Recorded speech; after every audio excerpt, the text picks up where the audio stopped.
Bethesda స్వస్థతశాల ఇది నా యేసు నివసించశాల Bethesda స్వస్థతశాల ఇది నా యేసు నివసించశాల ఆదరణ లేక అల్లాడిపోయే నెమ్మది లేక నలిగిపోయే వారికి ఆదరణశాల.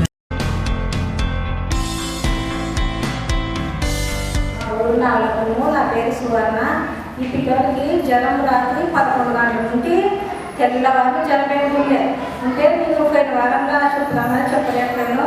ఇంకా రాత్రి 2 గంటల 3 గంటల దగ్గర తలకాయ కాడ వేసుకొని ప్రభువా ఈ రాత్రి కూడా జబ్బు వస్తే ఎక్కడ పోవాలి, ఇంత జ్వరం ఉంది, నన్ను ఈ పిల్లలు బాగైతే సాక్ష్యం చెప్తానని కలిసి ప్రాణంలో తుడిసి నేను తలకాడ కూసుకున్నాను. పొద్దున్న తలకాడ బాగైతే నీ సాక్ష్యం చెప్తానని తండ్రి అనుకున్నాను. బాగైంది. అయ్యగారికి అమ్మగారికి వందనాలు.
దేవుని స్తోత్రం చెల్లించాక సామెతల గ్రంథం 23వ అధ్యాయం 26.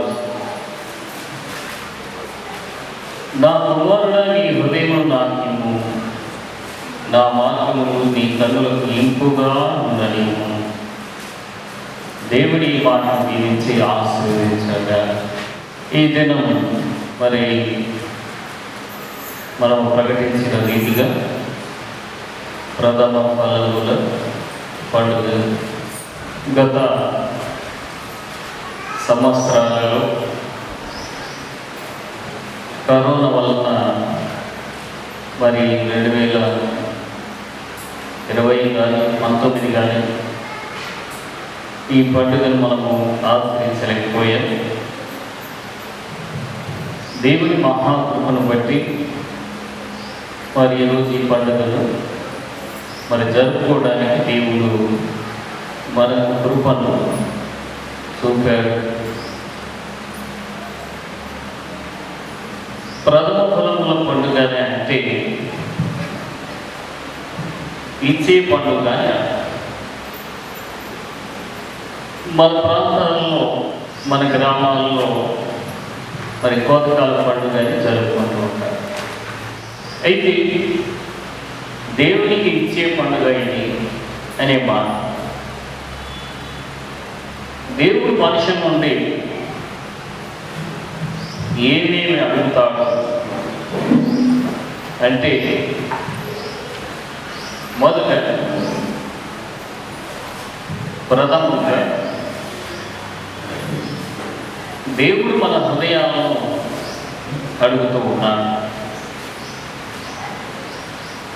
రెండవదిగా దేవుడు మనం నీతిగా న్యాయంగా జీవించాలని చెప్పి అడుగుతూ ఉన్నాడు.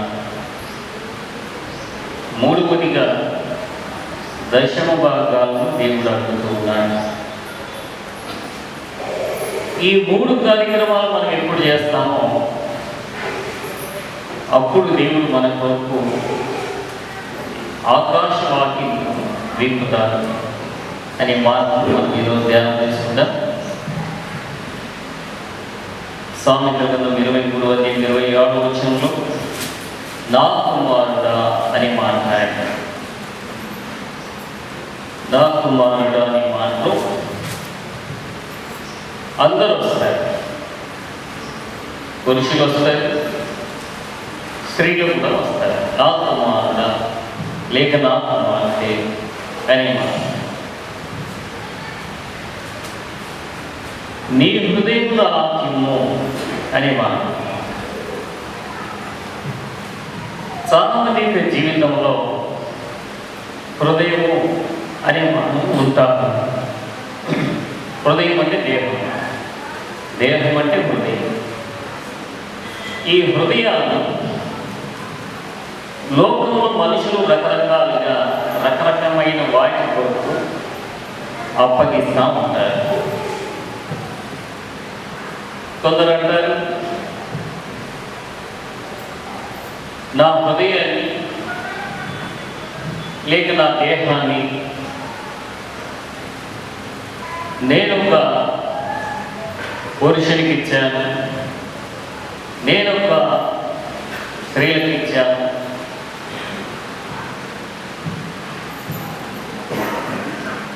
నేను ఒక వ్యక్తులకు ఇచ్చాను అని చెప్పి అంటా ఉంటారు. ఎప్పుడైతే ఇది ఇతరుల కొరకు మన హృదయాన్ని ఇస్తూ ఉంటారో వాళ్ళు మన హృదయాన్ని లేక మన దేహాన్ని ఇష్టపరిచినట్లు వాడుకునే అవకాశం ఉంటారు. ఉదాహరణకు ఒక ఆమె తన బిడ్డ మీద ఎంతో ప్రేమ పెట్టుకోవడం, ప్రేమ పెట్టుకొని ఉంటే ఆ బాబు సడన్గా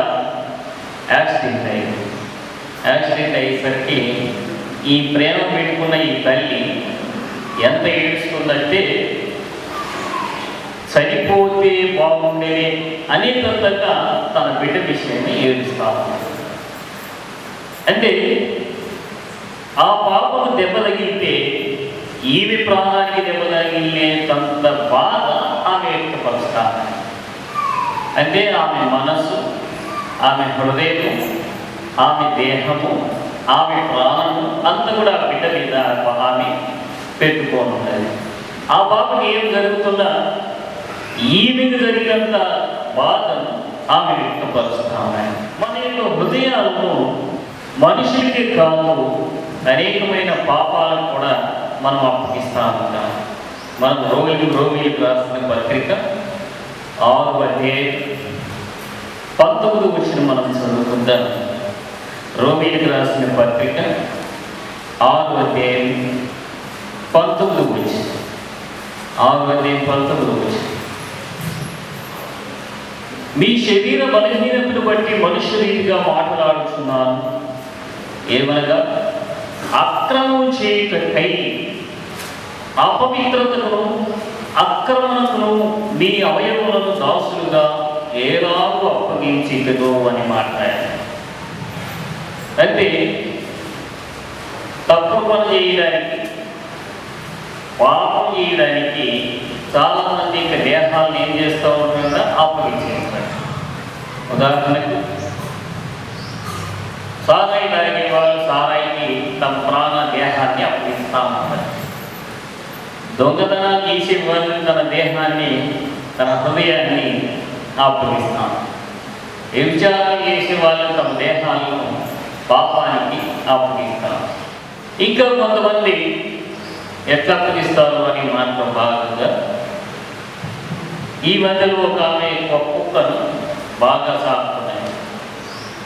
దానికి మనుషుల కంటే ఎక్కువ ప్రాధాన్యత ఆ కుక్కకి ఇస్తున్నాడు. దాని కొరకు కేజీలు మాంసం కూడా కొట్టుకొచ్చి పెడతాం. అదేమైందంటే బాగా తిని వలిసింది. బాగా ఏమైతే ఏమి లేదు కానీ సడన్గా ఆ కుక్క చనిపోయింది. చచ్చిపోతే ఇవి ఏడుకుని కూడా ఒక మనిషి చనిపోతే ఎంత ఏడుస్తారో ఆ కుక్క కోసం అంత ఏడిసి మానవ రీతిగానే కొత్తలకి దాన్ని కుక్కను సమాధి చేసింది మనుషుల్లా.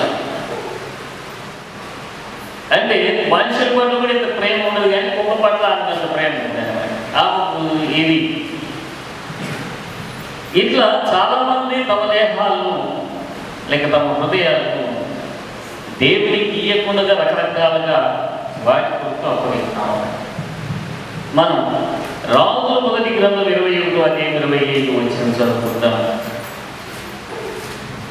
21:25 రాజుల మొదటి గ్రంథం 21:25 తన వారైన యెజ్రెయేలు ప్రేరేపణ చేత యెహోవా దృష్టికి కీడు చేయ తను తాను అమ్ముకొనిన ఆహాబు వంటి వాడు ఎవడూ లేడు అని మాట.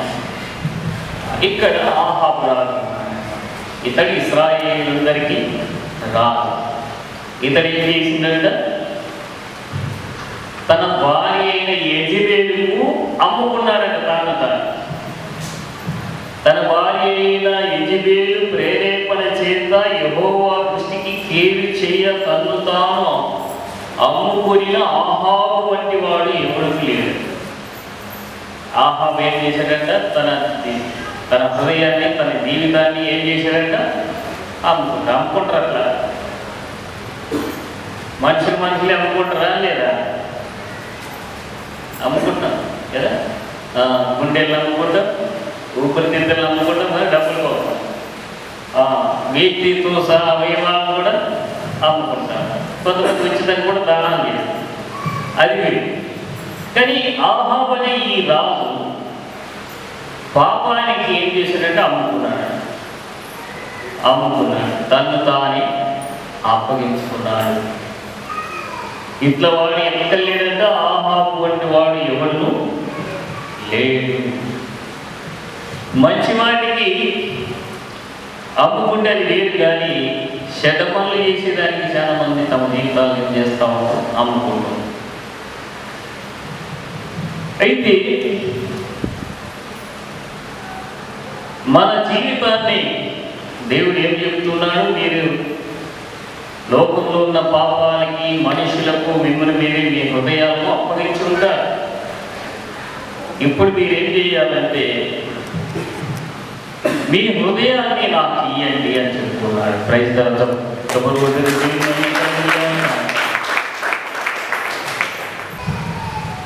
ఇలాగా చాలా మంది యొక్క హృదయాలను దేవునికి ఇయ్యకుండా ఇలా రకరకాలైన పాపానికి దాసులై ఉంటారు. అందుకనే దేవుడు అంటున్నాడు, ముందు నీ హృదయమును నాకు ఇమ్ము అని అంటున్నాడు. అన్నప్పుడు మనం ఇంతకుముందు చెప్పిన మాట ప్రకారం రోమీలకు రాసిన పత్రిక 6:19 కింది వరకు మనం చదువుకుందాం. 6:19 కింది వరకు. మీ అవయవములను దాసులుగా ఏలాగు అప్పగించెదరో అలాగే పరిశుద్ధత కలుగుటకై ఇప్పుడు మీ అవయవాలను నీతికి దాసులుగా అప్పగించండి.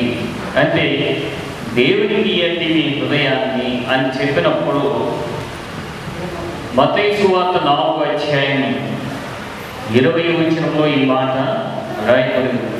యేసుక్రీస్తు వారి నుంచి తన శిష్యులను ఈ విధంగా వాళ్ళని పిలిచాడు. మత్తయి సువార్త 4:20-19 ఆయన నా వెంబడి రండి, నేను ఇప్పుడు మనుషులు పట్టు జాలరుగా చేతునని వారితో చెప్పాను. వెంటనే వారు తమ వలలు విడిచిపెట్టి ఆయనను వెంబడించి నీ హృదయం నాకు ఇమ్ము అనే మాటలు యేసుక్రీస్తు వారు తన శిష్యులను మీరు వచ్చి నన్ను వెంబడించమని చెప్పినప్పుడు వాళ్ళు అన్నీ కూడా విడిచిపెట్టింది అని మాట్లాడారు. పనులను విడిచిపెట్టారు, శాపగ్రస్తమైన జీవితాన్ని విడిచిపెట్టారు. అన్ని విడిచిపెట్టి యేసుక్రీస్తు వారికి తమ హృదయాలను వాళ్ళు అప్పగించుకున్నారు. పైకి తప్పకుండా ఉంటాడండి. హెజ్కేలు గ్రంథం 36వ అధ్యాయం. హెజ్కేలు గ్రంథం 36:26 మీ అపవిత్రత యావత్తు పోవునట్లు నేను మీ మీద శుద్ధ జలమును చల్లుదును,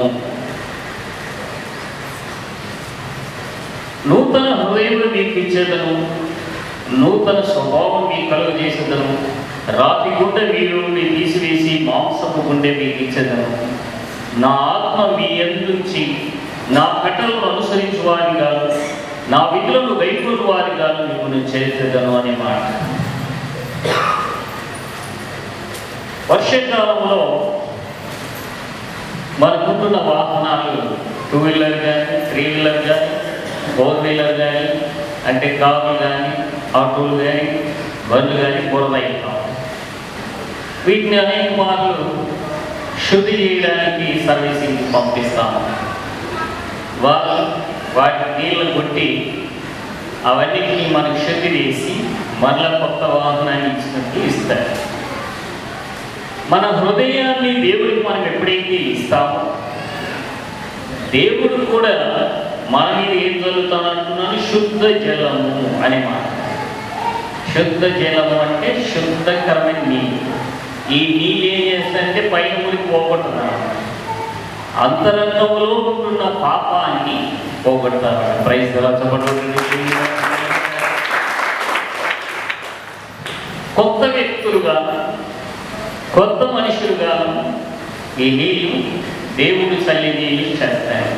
అందుకని వాళ్ళు ఏమేమి అవలుస్తానంటున్నాడు, నూతన స్వభావాన్ని, నూతన హృదయాన్ని ఇస్తాను.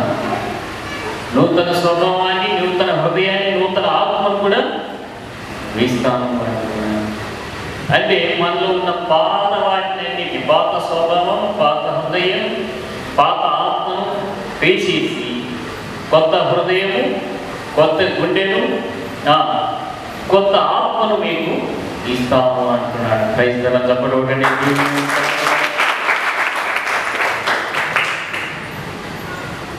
ఈ కోతకాల పండుగలో లేక ఈ ప్రథమ ఫలం పండుగలో దేవుడు మనల్ని ఏమడుగుతున్నాడు అని అంటే, నీ హృదయము నాకు ఇమ్ము అంటున్నాడు. క్రైస్తవ చెప్పడం మన హృదయాలని మనం ఏం చేయాలా, దేవునికి ఇయ్యాలా. క్రైస్తవ చెప్పడం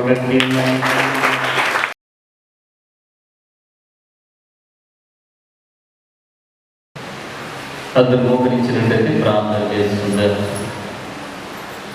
మిక్కిలిగా ప్రేమిస్తున్న జీవికల వార్తని వందనాలు, స్తోత్రాలు చెల్లిస్తున్నా. ఈ ప్రథమ ఫలముల పండుగలు మేమందరం కూడా మీ సన్నిధిలో ఉంటూ ఉన్నాం. అనేకులకు దీవెనకరమైన వర్తమానాలు అందించి ఆధ్యాత్మికంగా వారిని నడిపించమని ప్రార్థన.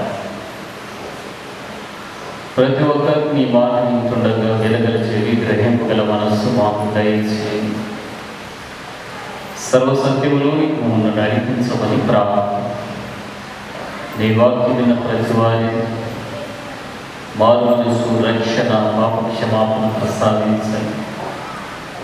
ఇంకా మారి వారికి మార్పు దయచేసి ప్రార్థిస్తున్నాను. ఆయా ప్రాంతాలని కష్టపడి మీ సన్నిధికి వచ్చిన ప్రతి ఒక్కరికి మీ దీవెన, ఆశీర్వాదం నిండుగా ప్రసాదించి వారి ఉంటున్న వ్యాధి, బాధ, బలహీనతలో నుండి విడిపించి పరిపూర్ణ స్వస్థత దయచేయమని ప్రార్థిస్తున్నాను. వారి ఉంటున్న కాళ్ళకు, చేతులకు, తలలోకి, నడులకు యేసు క్రీస్తు వారి నామమున బాగు చేయమని ప్రార్థన. కృపా సంపూర్తిగా మా మధ్య నివాసం చేసి మా ద్వారా మహిమ, ఘనత, ప్రభావాలు పొందండి. దివ్యమైన మీ సన్నిధిని, మీ ప్రసన్నతను మా మధ్యలో ఉంచుతూ మా ద్వారా మహిమ పొందమని ప్రార్థిస్తున్నాను. తండ్రి, మీ స్తోత్రాలు, వందనాలు చెల్లిస్తూ ప్రతి ఒక్కరిని పేరు వలసిన దీవించి ఆశీర్వదించాలని ప్రార్థిస్తూ వేలుతో తృప్తిపరచమని వేయించి ప్రార్థన చేస్తున్నాను. తండ్రి, మీ స్తోత్రాలు, వందనాలు చెల్లిస్తూ అందరికీ మీ దీవెన, ఆశీర్వాదం నిండుగా ప్రసాదించి దీవించమని యేసు నామమున ప్రార్థన చేస్తున్నాము తండ్రి. ఆమేన్.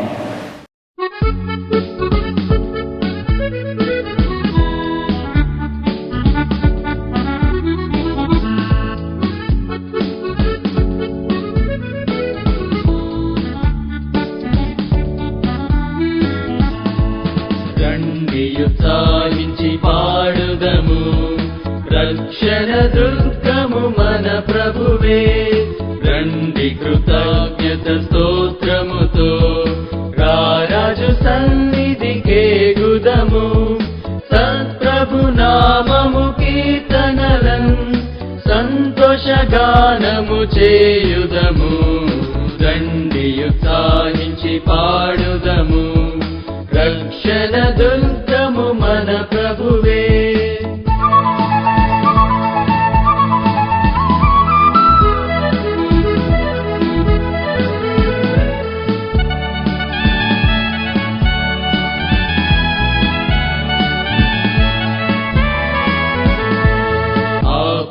సన్నిధి మోకరించి ఆయన ముందర మృక్కుదము ఆయన మాటలు గైకొనినా నయ్యవి మనకెంతో మేలగును రండి ఉత్సాహించి పాడుదము రక్షణ దుర్గము మన ప్రభువే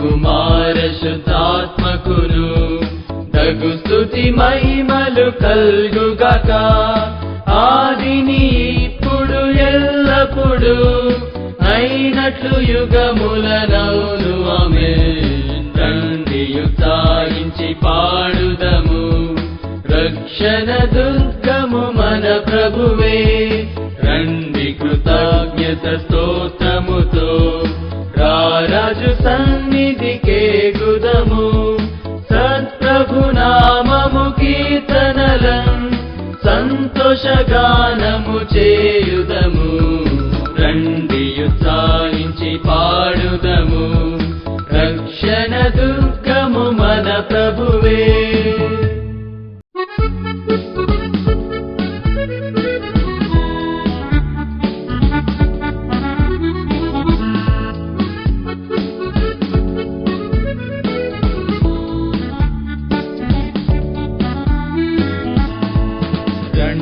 ఉత్సాహించి పాడుదము రక్షణ